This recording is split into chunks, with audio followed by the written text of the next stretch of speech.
All right, what's good? We could go ahead and get into the daily bias for today. So right now I'm kind of torn between the two. I'm thinking that so so I'm bullish until we enter this daily imbalance.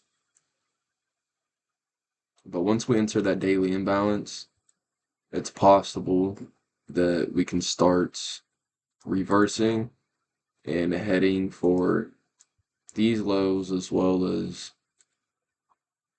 this daily um breaker block, I guess you could say. So, but to me, it makes sense that today we may want to reverse because yesterday came down and then closed above the previous day's low. Today we already came down, swept yesterday's low, and started to get some movement up. You can see on the 1 hour right here, we had a 1 hour break of structure to the upside. You can see that we created a 1 hour fair value gap, and you can see that we swept these lows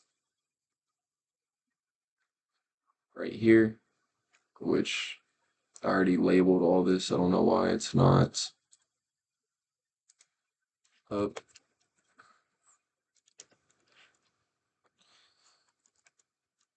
So we already took out an important level, which are the lows of all this consolidation.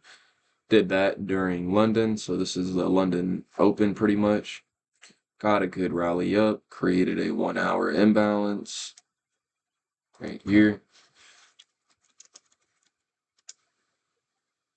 Boom.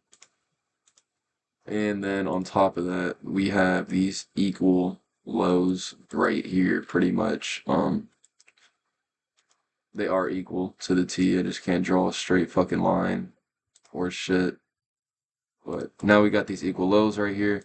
And we did have a SMT. It looks like we still do have a SMT right here because you can see NASDAQ took out these 15-minute highs while the S&P has yet to do so. So we still have an SMT right here, which uh, could add some confluence to why it looks like the S&T is gone. But that could have added some confluence to head down to this 1 hour fair value gap or to sweep these lows.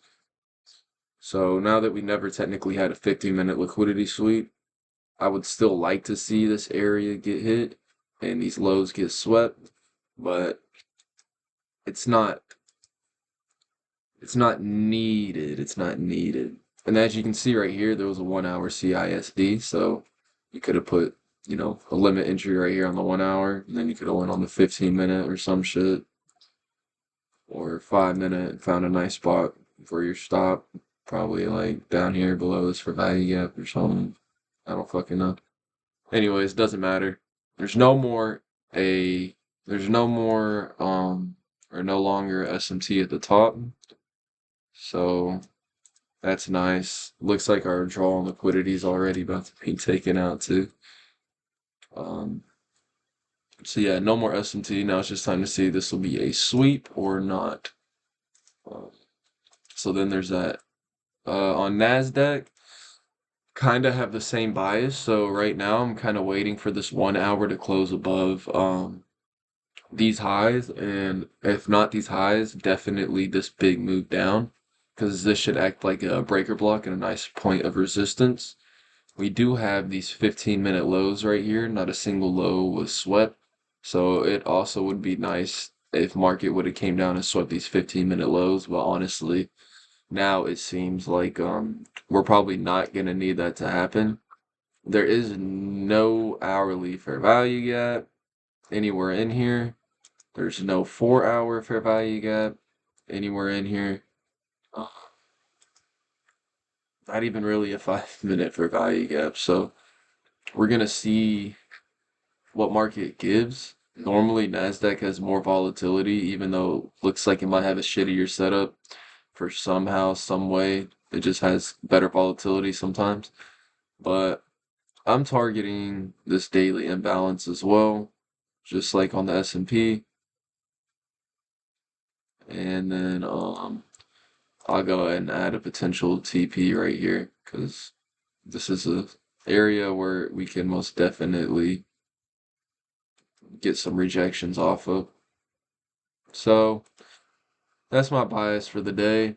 I'm bullish until we come into this area and potentially start building structure to the downside. But up until then, bullish. And obviously same with S&P, bullish. So yeah.